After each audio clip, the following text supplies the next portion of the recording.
After a long hiatus, welcome back everyone to the Random Frequency Podcast. I am your host, Robert, along with co-host Chris. I just got to say, man, if you like Inane and Stupid, then boy, oh boy, do we have a show for you. Some of you that are tuning in tonight, or I guess whenever the hell you listen to this, may be familiar with some of the other things we produce on our YouTube channel. That's youtube.com/Chrisco Brand Biscuits. Ding! TM. But Chris, I think I can say you and I have wanted an outlet for us to be able to talk about stuff other than My Little Pony and Fallout. Is that right? I can't speak to that, but you know, you can't. There's things other than that. Oh no! Blasphemy! You know damn well that there's things other than that. Don't play coy. Nah, I'll play Goldfish.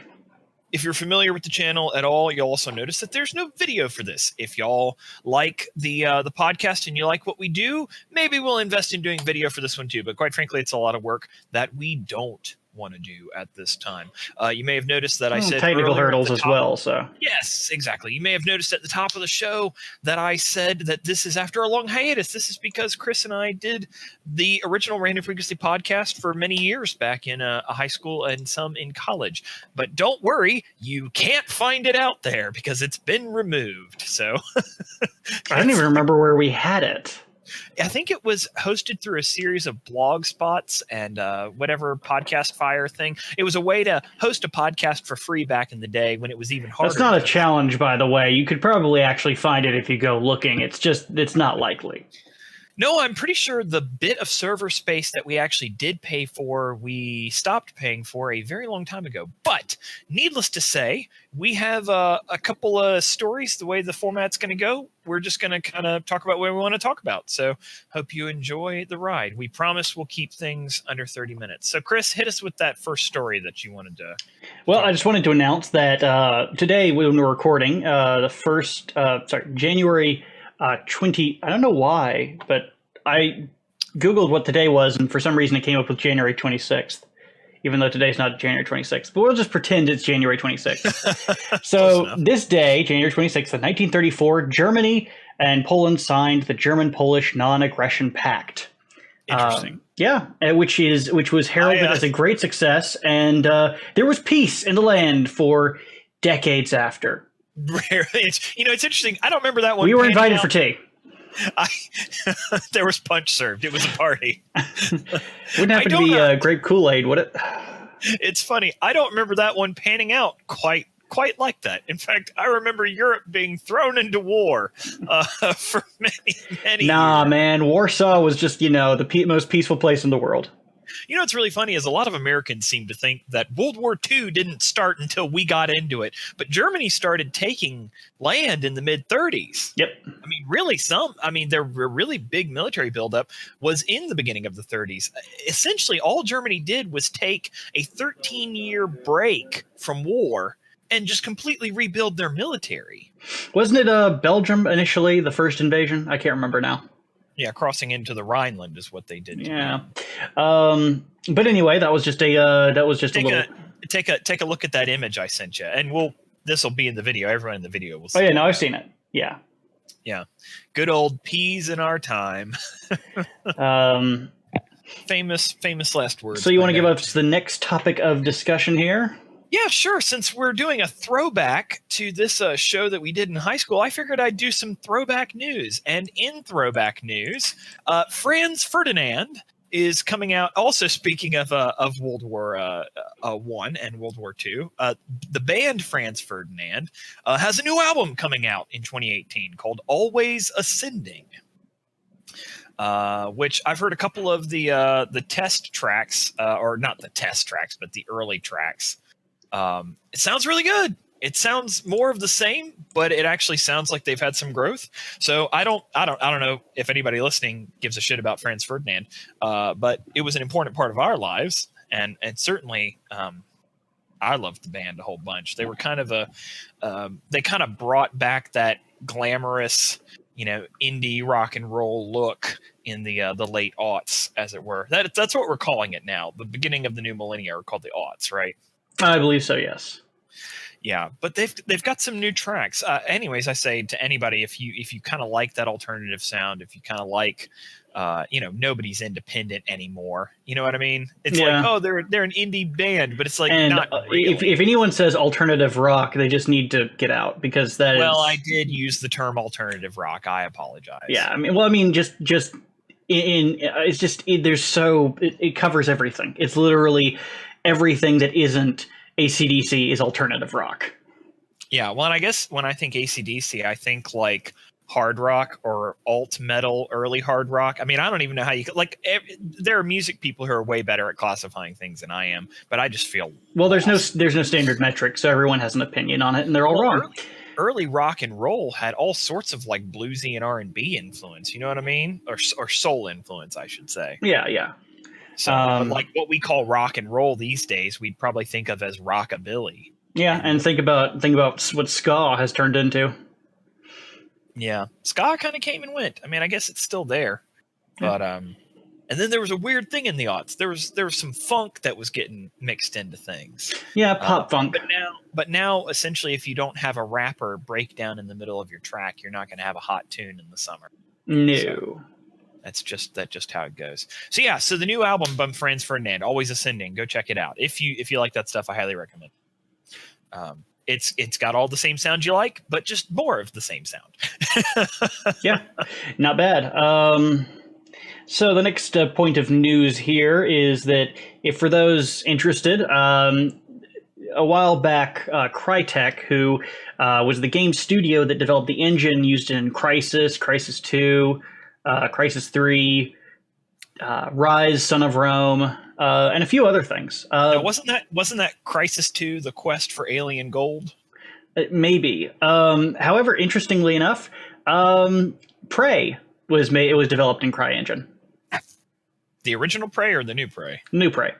Oh, okay. Developed in CryEngine, which would be in CryEngine 3. They decided to sue Star Citizen sometime after the fact. I guess it was actually initially when Star Citizen decided they were going to stop going with Crytek directly, the parent company, and go with Amazon's Lumberyard, which is pretty much the same thing, but it has Amazon backing it, which is far more reasonable. So they started a lawsuit there. It's been ongoing for some time secretly, but then was just recently publicly announced. And they're going back and forth and back and forth. And Crytek is saying that Chris Roberts, the current CEO and director of Star Citizen, touched them or something and said mean words. And he's actually an evil human being trying to raise Satan. I mean, he's a Nazi. That's what he is. A Nazi. Well, no, they're a German company, so they probably can't allude to anything Nazi.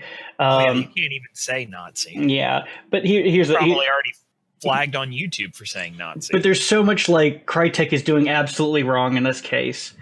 They have no ground to stand on, but for some reason they're so pathetically looking for money in all of this, because they just recently came out with their own cryptocurrency, Crycoin. What? Which is the sign of death for a company. And because there was that whole thing with Kodak released their own cryptocurrency, and it caused a massive. Oh yeah, Kodak released a cryptocurrency, and it caused a massive boon for their stocks. But I'm going to be completely honest with you. I think it was a scam. Here's the deal. So much about Bitcoin still seems like a scam. Bitcoin's been the next big thing for 10 years and will be for the next 20. You know what I mean? Well, yeah. Everything. I mean, it's going to, if it takes off, it does. If it doesn't, it doesn't. Whatever. I'm not invested in it at all. So whatever happens, man, that's fine. I've heard from people who are in the know, because I actually know some tech guys who do like what they call Bitcoin mining. Yeah. They have rigs dedicated to it. They're scum. Yeah. Well, anyways, those who I've talked to about it say that Bitcoin has kind of priced itself out. It's so expensive to get in. It's very difficult to try and work with. Oh, yeah. And the problem is the Bitcoin miners are absolutely destroying inventory stock for any computer parts right now. So any kind of PC enthusiast pretty much wants to find the nearest Bitcoin miner and punch him straight in the face, me included. Because I bought my RAM, about 32 gigs of RAM for $160. Now it's like $160 for 8 gigs or something like that. I mean, no, it's $160 for 16. It's literally doubled in price. So That's insane. Yeah, because they keep buying up all the supply. It's like, fucking stop it. So I guess I just don't understand the rig. I guess I don't understand the method either. But to mine cryptocurrency requires a bunch of float point processing. Pretty much you're grinding out big numbers, really big numbers. And CPUs are really powerful in their own right and really great in instruction processing, but they do fall short in a few things. Well, since the tech's come along, I can use my Apple rig to do that. Yeah, well, see, the thing is the GPU, while here it's like teraflops, if everyone throws around the term teraflops is trillion, I think it is trillion floating operation points a second. It's just a measurement of how quickly it can process numbers. The CPU, my CPU, for instance, right now can process at, I think, 600 gigaflops. Wow. If I remember right. Let me actually double check that. I think it's 600 G-flops. But I don't want to be rude, but you're throwing around terms that just sound like you made them up on the spot. I promise you I'm not. I know you're not, but unfortunately I think we need to move on because we need time for everything else we need to fit in. So, but to touch on Star Citizen, so essentially it's just a bunch of bullshit. Crytek is in its death throes, and they're doing anything they can to bring in some extra money because they don't have a platform that anyone wants to invest in anymore. The Cry engine used to be the pinnacle of graphics and design in regards to video games, just like who was it before that? The Unreal Engine. But the Unreal Engine was a physics engine, right? No, it was both. It was just a game engine. Well, I mean, an important thing as well. I remember the history. It was like Unreal and then the Cry engine, and like what would you say is the big one now? I mean, it really depends. Like Unreal's the one that's pushing graphical fidelity, but because Unity is so accessible to so many people, they're really just have a greater. I'd say they have a greater market share among developers. I mean, but the problem is it's like community college. Most of the people are going to be dropouts, and what they're producing isn't very good. Right, right. I hate saying that about people who go to community college, but I mean look around you. You know it's true for a lot of people around you. But you're right. The max market share. What I was going to say is that to me, Unity seems like it's number one in just because there's so much being produced on it. There's a lot of crap being produced on it. But let's face it, there was a lot of crap being produced on the Unreal Engine. Yeah, what was staving off a lot of the crap was the upfront price, where you had to pay like $2,800, $3,000, $4,000 for a license to use, and Unity's free. So. I mean, you have nothing stopping a developer from churning out 25 clicker games. All right. Next story. So, in big news, although I think it's a little bit behind now, but it's still big news to me, so I want to talk about it. Star Wars has officially been removed from theaters in China in less than 2 weeks' time on the market. Star Wars The Last Jedi was removed from theaters. I actually have some statistics here. The very first weekend that Star Wars opened in China, let me remind you, a country of 1.4 billion people, it brought in only 28.7 million. And in weekend 2, it dropped by 92% to 2.4 million, making the total gross in China, what is that? 31.1 million in total. Yeah. So what was this? You said 31.4 million total? 31.1 million. 31.1 million total in China. Comparatively, Pacific Rim in China totaled 111 million in box office sales. Yeah, to put this in perspective, I'm trying to find the numbers for the box office for The Force Awakens in China. Yeah, so The Force Awakens in China alone, this is the first of the new Star Wars series, made 124 million. So it dropped by 100 million from the first film to the second one. I think percentage does an even greater thing, where you dropped, what would that be, 80%? 4/5. 100 no, it's more than 4/5. 100 million of 124 million. So that's quite a bit. 4/5. But anyways, I'm not going to try and do math on the fly here. But that's shocking. And it's insane. Which is weird because from what I heard everybody say, it was a graphically beautiful movie. I haven't seen it. I don't plan on it. The thing that's most interesting to me is that in Rogue One and The Last Jedi, Disney has pushed more, I don't know how else to say it, Chinese characters, more Asian characters being in the series. And Star Wars, which is a series which has always been full of aliens, this newest film had way more humans than aliens. And in fact, a lot of the aliens or the non-humans were killed off with reckless abandon. Yeah. And so here, they're obviously trying to pander to the Chinese market, but it's just not going. They're not buying it. I mean, if anything, you can look back at a lot of the blockbusters in China and realize it's not. I mean, the Chinese market doesn't care that much about race representation. What they care about is simple but fun stories, grand experiences. It's not what that delivers.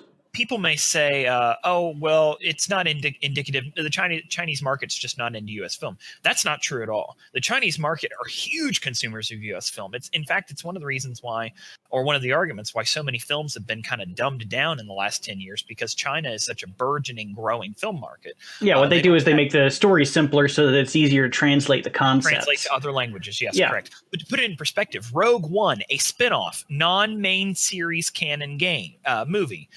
Made $69 million in China. So we're talking about this. Star Wars 8, The Last Jedi, made a third of what Rogue One did. It's just sad. Well, it is sad, but it just goes to show you that Kathleen Kennedy needs to lose her job. A lot of people in that, including her, but a lot of people there just need to get out. What was his name? Ryan Johnson. Yeah, he's got a stupid spelling on it. He has a classic millennial name. I'm Ryan. Well, why is it spelled like Brian without a B? Yeah, exactly.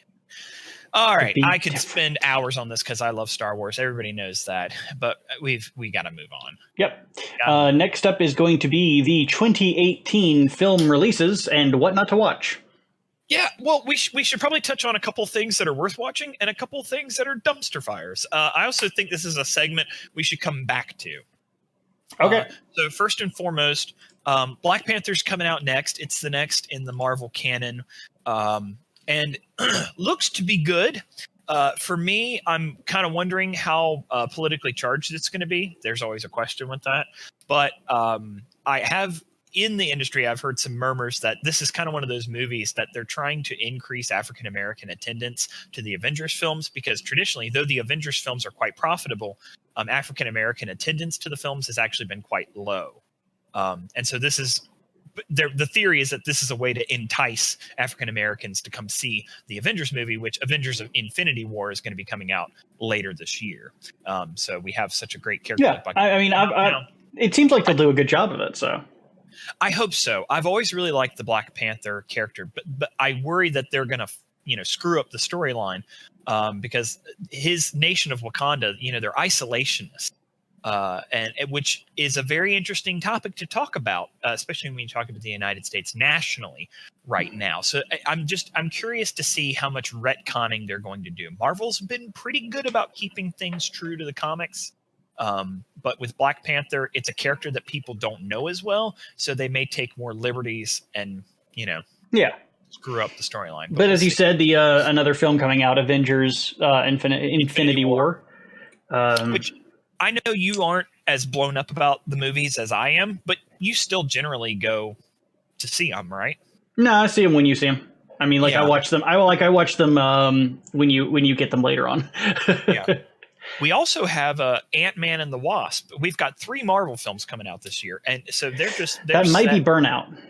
That might cause some burnout, though. So we'll see. There's so much else coming out this year. You've got Jurassic World 2, Fallen. What's okay? It's not important. It's pointless. It's pointless bullshit because the last one was pointless bullshit. I didn't like the first one, and I couldn't.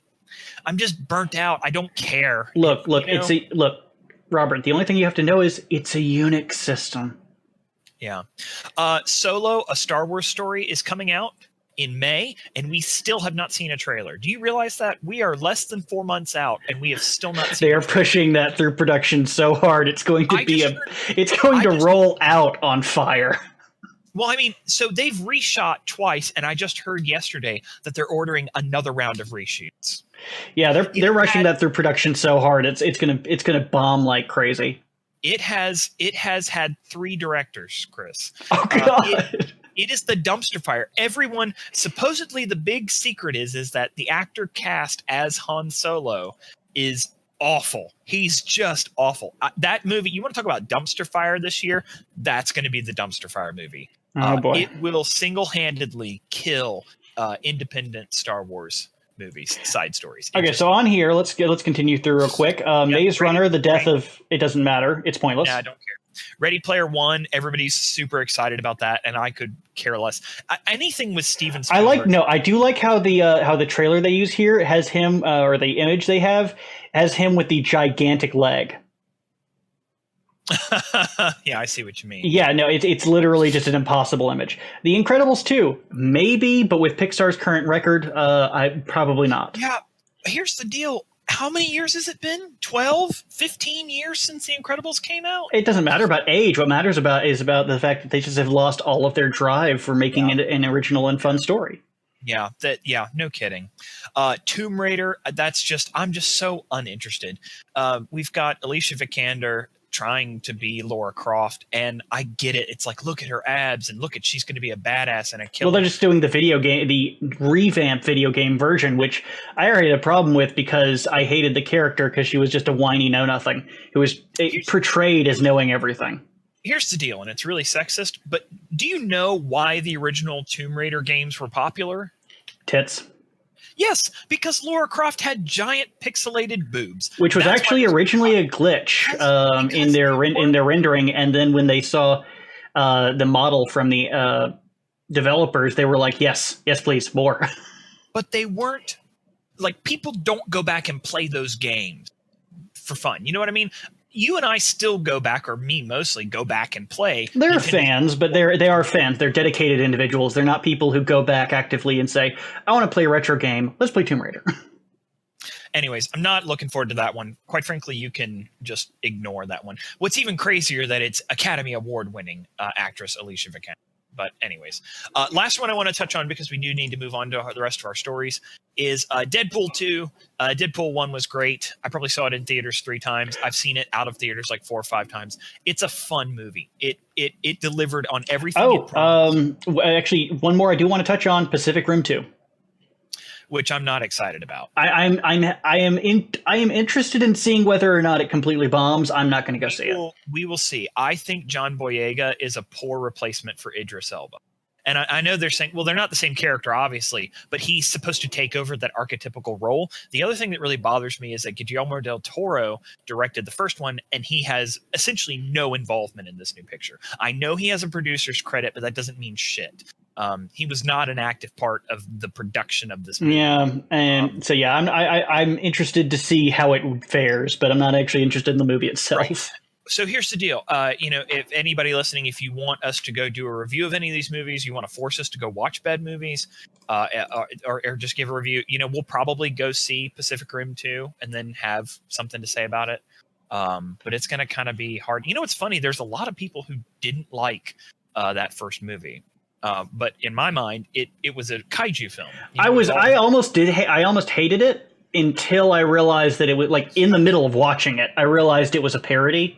The very second the guy says, "Not ours, it's an analog system." It's like, it's got a nuclear reactor. There's no fucking way this thing's analog. And I realized it's a parody. It's a trope. It's making fun of all the giant mecha tropes all at once. Right. It does so beautifully. It does kind of hover around that. Did you accidentally shit yourself versus intentionally shit yourself? Is this supposed to be ridiculous, or is this supposed to be intentional? I think it was supposed to be. I think it was intentionally poking fun, but doing so in a fun and interesting way. Got a few more stories we got to get to, and we are coming up near the end of the show. So hit us with the next one. Intel security issue. It pretty much, just for those out of the know, if you did not know, there are two and the second one has two parts: an attack suite that was utilized against hardware, literally hardware, not operating systems. It's not a virus that attacks the operating system. It attacks the hardware itself, called Meltdown and Spectre. The important thing to take away is Spectre affects every single processor effectively. At least one part of it. Meltdown only apparently affects Intel and ARM64 processors. That's your mobile phone processor, is ARM.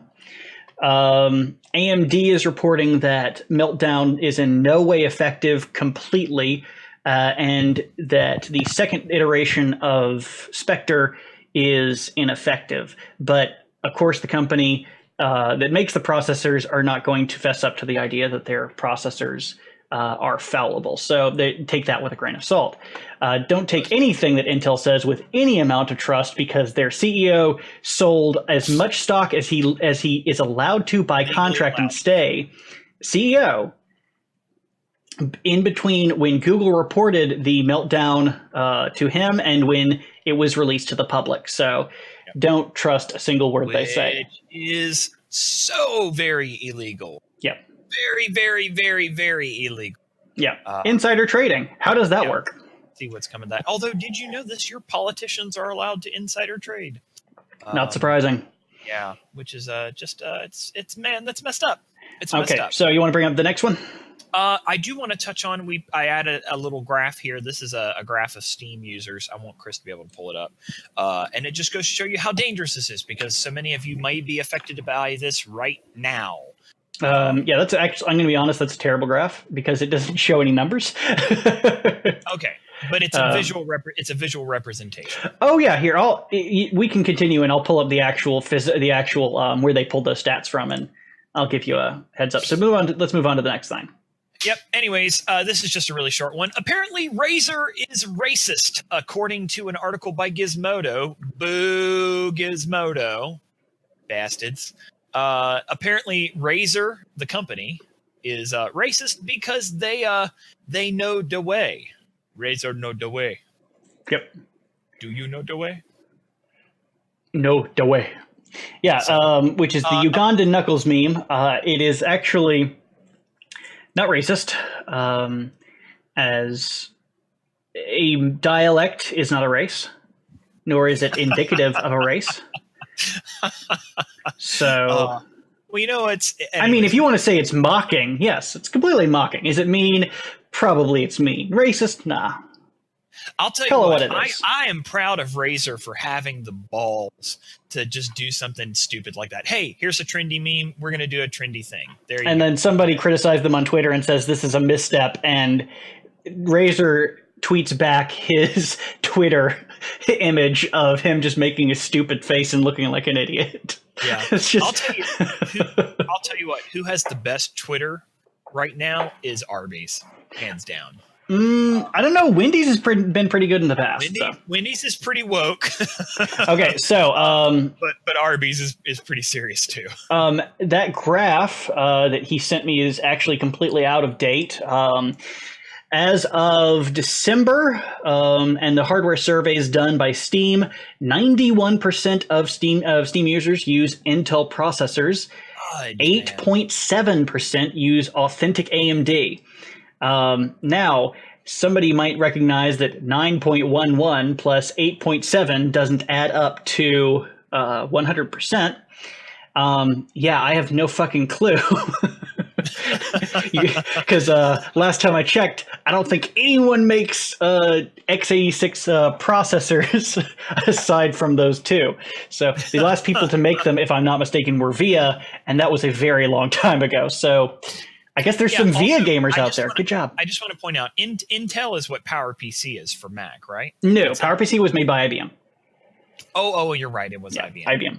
And then Sun had their own processor way back. I mean, there was a time when like every single company had a processor.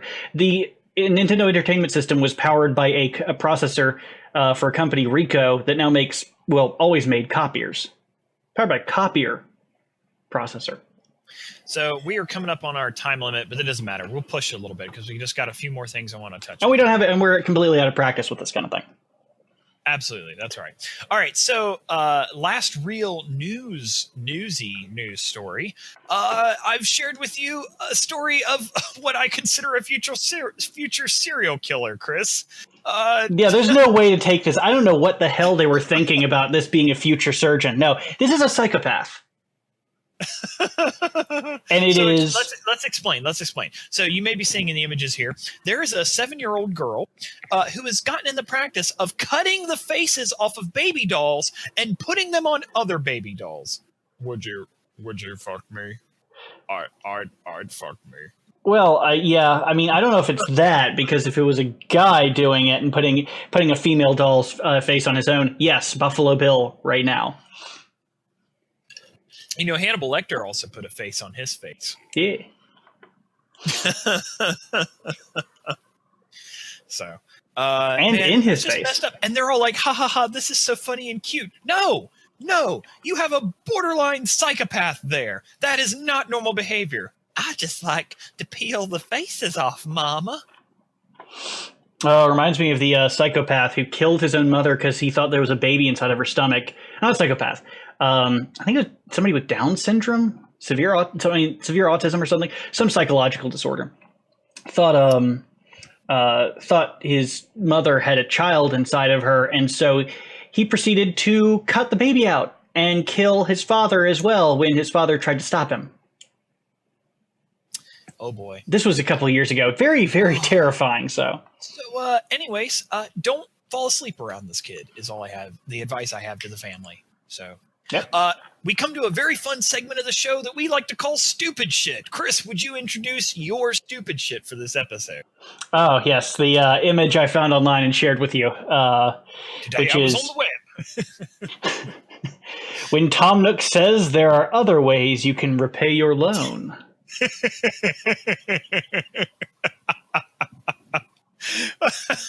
It's too good, Chris. It's too good. Oh man, when you don't have enough bells. Oh god. What I love is, what the hell are they squeezing? The anatomy just how do you have sex with an amorphous blob? Got me there. All right. And then this my stupid image comes from Clickhole, which is an Onion subsidiary. This is supposedly a quote by Shigeru Miyamoto. Often I'll see advertisements for porn games and they say, try not to come. But then when you play the game, it seems like the object is to come. So yes, I would call that bad game design. Shigeru Miyamoto on his revolutionary career at Nintendo. Oh boy. Oh god. All right, that's enough. If you like what you've heard here and you want to support the show and help us make more content and do all sorts of fun things, and also I'm sure we'll do some incentives for it at some point, please consider supporting our Patreon. You can find us at patreon.com/Chrisco Industries. Even as much as just $1 a month helps us pay for the server and helps make it easier for us to grow the show. So if you would like to support the show, we'd love that.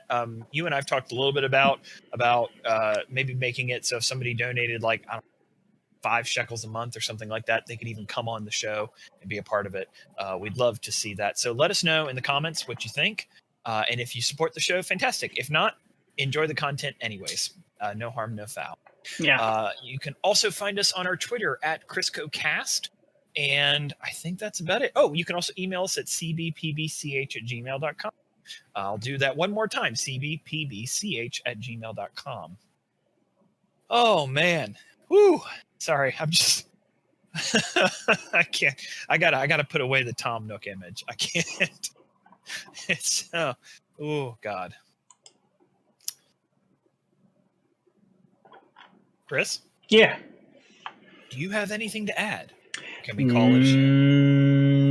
No. We will try to make this a regular thing, schedule permitting. We're both kind of fighting that right now, which is the reason our releases have been limited and not as much as we'd like. But we'll see how it works. And my releases are limited. You have to ask the right question. Well, then I'll wrap things up and tie it with a bow. For Chris, I am Robert, and thank you for checking out the first episode of the Random Frequency Podcast. It's been fun. It's been real. And it's been really fun for the most part. Say bye to the nice people, Chris. Bye to the nice people, Chris.